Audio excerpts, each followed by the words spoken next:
$4,700 a year. That's what Gerald Hutchins, 72, from Scottsdale, Arizona, was paying in bills he didn't legally owe. Not because he was careless. Gerald spent 34 years as a high school principal, but because nobody, not his bank, not his accountant, not the IRS, ever told him that 7 specific bills become optional the day you turn 65. He found out in January 2026 when a retired tax examiner at his church mentioned something about IRS Publication 554. Gerald went home, pulled up the document, and within 6 weeks had eliminated $391 every single month from his fixed expenses. Exposed. That's the word Gerald used when he called his bank the next morning. He said he felt exposed, like he'd been standing in a room full of people who all knew something he didn't.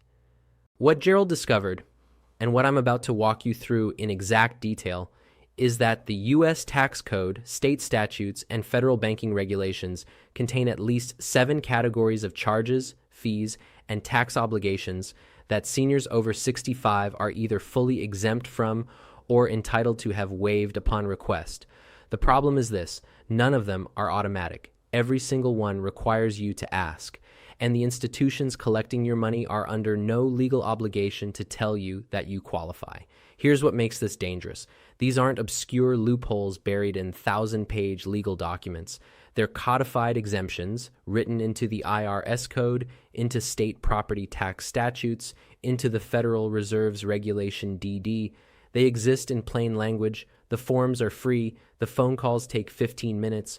But 78% of eligible seniors, according to a 2025 study by the National Council on Aging, never claim them. That's not a typo. 78%. If you're over 65 and paying full property tax, full bank maintenance fees, full Medicare premiums without appeal, or any of the other bills I'm about to name, you are almost certainly overpaying, and I need you to stay through all 7, because bill number 5 is the one that catches the most people off guard, and bill number 7 is the one nobody connects to the IRS until it's too late. Let me start with the one that costs seniors the most money, the one hiding in plain sight on your county tax bill. Every state in the country offers some form of property tax relief for seniors over 65. Every single one. And yet the National Association of Counties reported in late 2024 that 61% of eligible homeowners over 65 have never filed for their local exemption. 61% paying full freight on a bill they could cut by 30 to 100% depending on the state. Here's how it works. Under most state statutes, and I'll use Texas as an example because their program is among the most generous, if you're 65 or older and you own and occupy your primary residence, you're entitled to a homestead exemption that freezes your school district taxes permanently at the rate they were when you turned 65 or when you applied. In Texas, that's Section 11.13 of the Property Tax Code. The form is a single page. You file it once. It never expires. Margaret Downey, 69, from Fort Worth, had been paying $5,100 a year in property tax for 7 years after turning 65. When she filed the over 65 homestead exemption in March 2025, her tax bill dropped to $2,400, and the county issued her a $1,900 refund for the prior year because Texas allows 1 year of retroactive application. That's $2,700 in year 1 and $2,700 every year after. She told me she almost didn't file because she assumed her tax preparer had already done it. He hadn't. Tax preparers don't file county forms. They file federal and state returns. The county exemption is a completely separate process that you initiate yourself at your county appraisal district office. Some states go further. In Georgia, seniors over 65 with household income under $65,000 can qualify for a full school tax exemption, meaning you pay 0 school district tax. In New Jersey, the Senior Freeze program locks your property tax at the amount you paid in the year you first qualified. Illinois offers a senior citizen's homestead exemption that reduces your assessed value by $8,000 plus an additional assessment freeze. Here's what your county clerk won't volunteer. These exemptions have to be applied for. They don't auto-populate when you turn 65. Nobody sends you a letter. Nobody flags your account. You walk in, you fill out a form, or in most states, you can now do it online at your county appraisal district website, and you bring proof of age and ownership. That's it. One visit, permanent savings. The action step is this. Search your county name plus senior property tax exemption, or call your county appraisal district office directly. Ask specifically for the over 65 homestead exemption application. In most counties, the phone call takes 8 minutes. Now the second bill, and this one makes me angry. Not frustrated, angry, because banks are required by Regulation DD of the Truth in Savings Act to disclose fee schedules. But they are not required to tell you when you qualify for a fee waiver, and almost every major bank in America, Chase, Wells Fargo, Bank of America, US Bank, PNC, offers senior account packages with waived monthly maintenance fees, waived overdraft fees, waived wire transfer fees, and in some cases, waived minimum balance requirements. Harold Reston, 67, from Columbus, Ohio, was paying $25 per month in checking account maintenance fees to Chase Bank, $300 a year, for 4 years after turning 62. When he called to ask about senior accounts, the representative switched him to a Chase Premier Plus checking with 0 monthly fee, 0 minimum balance, and a free safe deposit box. It took 11 minutes on the phone. The bank had never mentioned it. I want to be clear about something. Some tax professionals argue that bank fees are immaterial compared to other retirement expenses, and they're technically right. $300 a year won't make or break your retirement. But here's what those professionals miss. It's not one fee. It's the principal multiplied by 30 years. Harold was paying $300 a year he didn't owe. Multiply that across 5 or 6 bills on this list, and suddenly you're looking at $5,000 to $8,000 a year. Money that compounds if invested, money that pays for prescriptions, money that keeps the heat on in January. The action step. Call your bank and say these exact words. I'd like to know what fee waivers or senior account packages are available for customers over 65. Write down what they offer. If it doesn't satisfy you, call a credit union.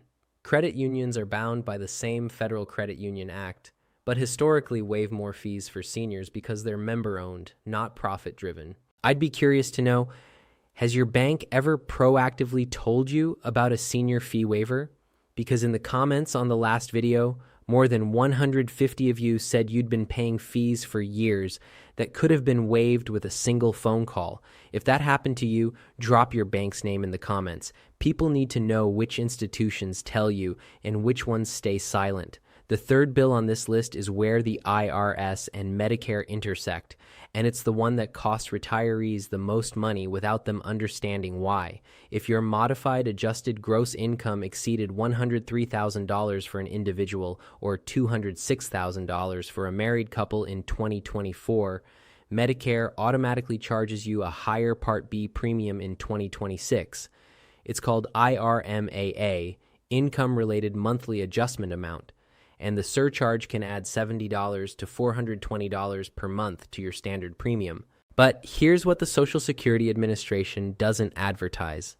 If your income was high in 2024 because of a one-time event, you sold a house, you took a large IRA distribution, you received a lump sum pension payout, your spouse died, and you received life insurance proceeds, you can appeal the surcharge using SSA, Form SSA 44.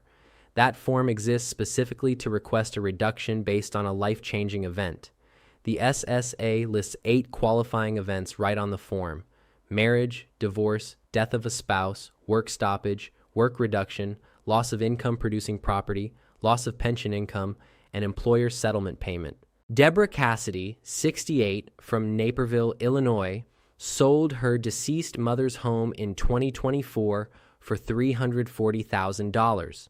Her income spiked that year, and in January 2026, her Medicare Part B premium jumped from $185 to $419 per month.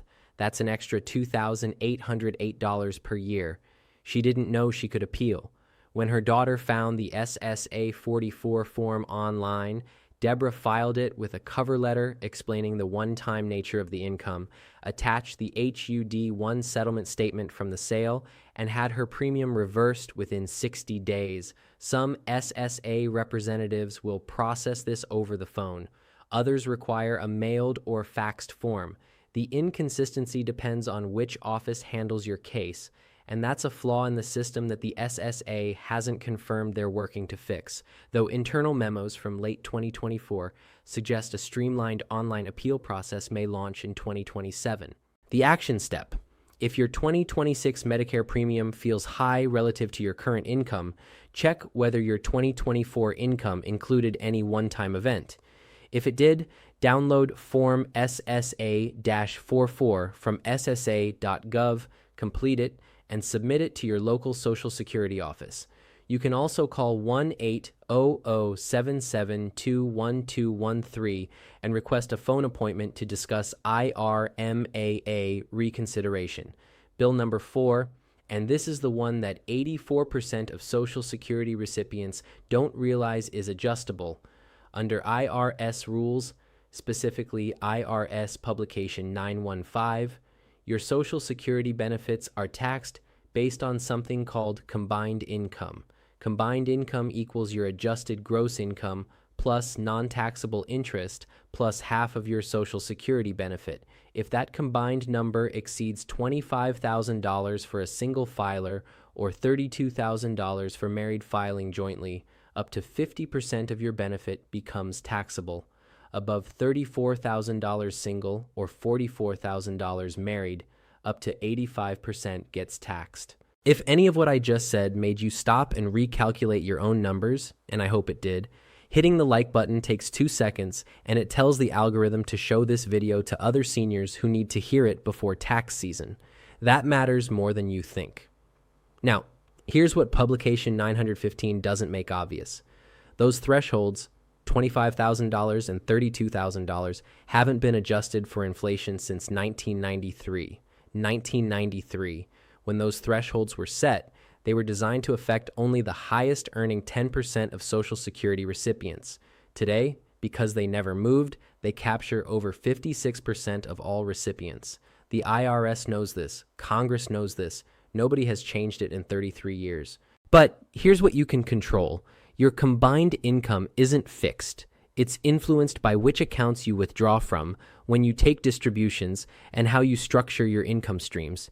If you pull $10,000 from a traditional IRA, that adds $10,000 to your combined income and potentially pushes your Social Security into the taxable zone. If you pull $10,000 from a Roth IRA, it adds 0. The Roth withdrawal isn't counted in the combined income formula. Neither is a loan against a cash value life insurance policy. Neither is a return of basis from a non-qualified annuity. Richard and Claire Abernathy, both 71, from Sarasota, Florida, were paying $3,100 per year in federal tax on their Social Security benefits. Their CPA restructured their withdrawals, pulling from Roth accounts first during high-income months and deferring traditional IRA distributions to January, and their Social Security tax dropped to $410. Same total income, different sequencing, $2,690 saved annually. The action step. Ask your tax preparer this specific question. Is there a withdrawal sequencing strategy that could reduce the taxable portion of my Social Security under the combined income formula? If they don't know what you're talking about, find a new tax preparer. Bill number 5. And this is the one I warned you about at the beginning, the one that catches the most people off guard.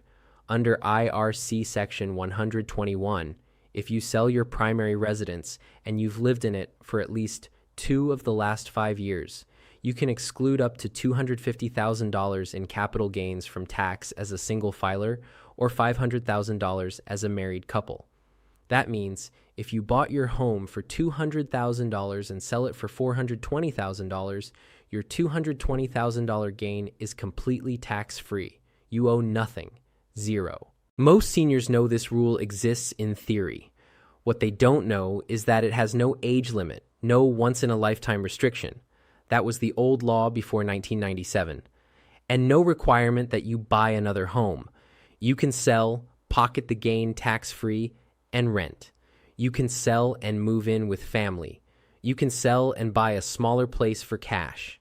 The trap, and this is where it becomes dangerous, is that seniors who convert their primary residence into a rental before selling lose the exclusion proportionally, and seniors who move into assisted living sometimes inadvertently break the 2 out of 5 year occupancy requirement if they wait too long to sell. Once you've been out of the home for 3 years, the exclusion vanishes entirely, and your gain becomes taxable at 15% to 20% plus the 3.8% net investment income tax. Nancy Whitmore, 74, from Portland, Oregon, moved into assisted living in early 2023. Her home, worth $610,000, purchased in 1998 for $185,000, sat vacant. Her children assumed they'd sell it when the time was right. By March 2026, Nancy had been out of the home for more than 3 years. The exclusion expired. The $425,000 gain became fully taxable at the 15% federal rate, plus Oregon's 9.9% state rate and the 3.8% NIIT. The family faced a potential tax bill exceeding $120,000. If they'd sold in 2024, the first $250,000 would have been excluded entirely, dropping the taxable gain to $175,000 and the tax bill to roughly $50,000, a $70,000 difference because of timing. The action step: if you or a parent has moved out of a primary residence for any reason, check the calendar immediately. The 2 out of 5 year rule is a hard deadline with no exceptions and no extensions. Mark the date when the 5-year window closes and sell before it arrives. Bill number 6, state income tax on retirement income. 12 states tax Social Security benefits at the state level. 37 states plus DC tax pension income. But here's the part most seniors miss. Many of these states offer full or partial exemptions for residents over 65, and qualifying often requires nothing more than checking a box on your state return or filing a one-page exemption form. If you've made it this far into the video, you're clearly someone who takes their finances seriously.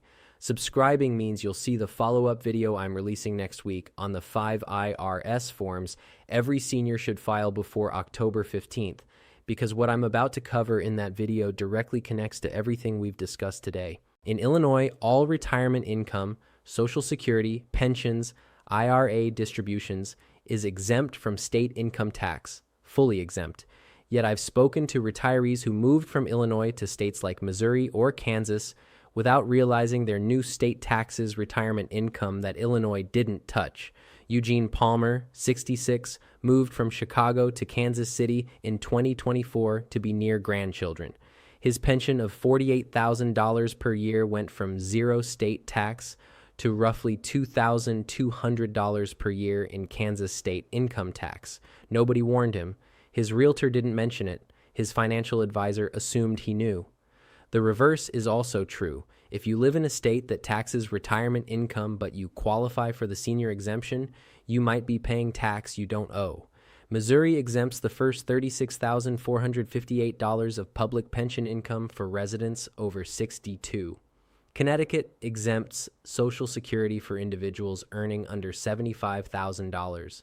Colorado offers a $24,000 pension and annuity subtraction for residents 65 and older. The action step: search your state plus senior retirement income tax exemption 2026 and determine whether you've been filing without claiming what's available. If your state offers an exemption you haven't taken, amend your prior year return. Most states allow amendments within 3 years. Bill number 7, the estimated tax penalty. This is the one nobody connects to the IRS until the letter arrives. Under IRS rules, specifically IRC Section 6654, if you owe more than $1,000 in tax at filing time and you haven't paid at least 90% of the current year's liability or 100% of last year's through withholding or estimated payments, the IRS charges an underpayment penalty. In 2026, That penalty rate is calculated at the federal short-term rate plus 3 percentage points, roughly 8% annually on the underpaid amount. But here's what the penalty notice doesn't tell you. If you're over 65 and you retired during the tax year, specifically IRS Form 2210, Section C, you may qualify for a penalty waiver under the reasonable cause exception. The IRS's own Internal Revenue Manual, Section 20.1.1.3.2, states that underpayment penalties can be waived if the taxpayer retired after reaching age 62, and the underpayment was due to reasonable cause and not willful neglect. The form to request this waiver is Form 2210, and you attach it to your return with a short statement explaining that you retired during the year and your income pattern changed in ways you couldn't have predicted with prior year estimated payments. The IRS grants these waivers routinely, but they don't volunteer them. You have to attach the form, you have to check the box, you have to write the statement. Thomas Reeves, 66, from Richmond, Virginia, retired in August 2025. His income dropped from $97,000 to $31,000 in a single year. He hadn't adjusted his estimated payments correctly because he didn't know when his pension would start. In April 2026, the IRS assessed a $940 underpayment penalty. His accountant filed Form 2210 with the reasonable cause exception, and the penalty was waived in full within 45 days. The action step. If you retired in 2025 or 2026 and received an underpayment penalty notice, or if you expect to owe more than $1,000 when you file, attach Form 2210 to your return and request the penalty waiver under the retirement exception. Don't pay the penalty without checking first. Now, here's what nobody puts together. Bills 1 through 7 on this list aren't random. They're connected by a single structural flaw in how the system communicates with seniors. In every case, every single one, the exemption exists. The form exists. The law is on your side. But the notification doesn't exist. Nobody is required to tell you. Not the IRS, not your bank, not your county, not Medicare. The system is designed so that you must know to ask. And if you don't ask, you pay. That's not a conspiracy. That's architecture. And here's the connection that makes it worse. Bill number 4, the Social Security taxation threshold, feeds directly into Bill number 3. If your combined income pushes your Social Security into the 85% taxable bracket, that higher adjusted gross income then triggers IRMAA, surcharges on your Medicare premium. One bill creates the other, they compound. A senior paying unnecessary tax on Social Security is simultaneously paying a higher Medicare premium because of that same unnecessary tax, and neither the IRS nor the SSA connects the dots for you. Gerald Hutchins, the man from Scottsdale I mentioned at the start, filed his property tax exemption on a Monday, called his bank on Tuesday, and switched to a senior account. Downloaded Form SSA 44 on Wednesday because his wife's home sale had spiked their IRMAA bracket. By Friday, he had reduced his monthly outflow by $391. That's $4,692 a year. He did it in 1 week, 5 phone calls, 3 forms, $0 in professional fees. Here's your action list for this week. Monday, call your county appraisal district and ask for the over 65 property tax exemption application. Tuesday, call your bank and ask what senior fee waivers you qualify for. Wednesday, check your 2026 Medicare premium notice and determine if your 2024 income included a one-time event that qualifies for SSA 44 appeal. Thursday, ask your tax preparer about withdrawal sequencing to reduce Social Security taxation under the combined income formula. Friday, check whether your state offers a retirement income exemption you haven't claimed. 5 days, 5 calls, potentially thousands saved every year for the rest of your retirement. The system won't change. Not this year, not next year. The thresholds won't adjust. The banks won't call you. The county clerk won't send a reminder. The only variable in this equation is whether you know, and now you do. Gerald told me something in our last conversation that stayed with me. He said the worst part wasn't the money. The worst part was realizing that for 7 years the information was sitting there in publications, in statutes, in bank policies, waiting for him to ask a question he didn't know he was supposed to ask. Don't be 7 years late. Be this week early. In the next video, I'm covering the 5 IRS forms that every senior over 65 should have on file before October 15th, 2026, because 2 of them protect your estate, 1 of them reduces your withholding immediately, and the last one is the form the IRS uses to decide whether to audit you or leave you alone. That video drops in 3 days. The IRS publishes 459 publications. Your bank's fee schedule runs 40 pages. Your county tax code spans hundreds of sections. None of it was written for you to understand easily. All of it was written for you to comply with, or to overpay when you don't. The difference between the senior who pays $4,700 too much every year and the one who pays exactly what's owed is not intelligence, not wealth, not luck. It's 1 week of phone calls. Make the calls.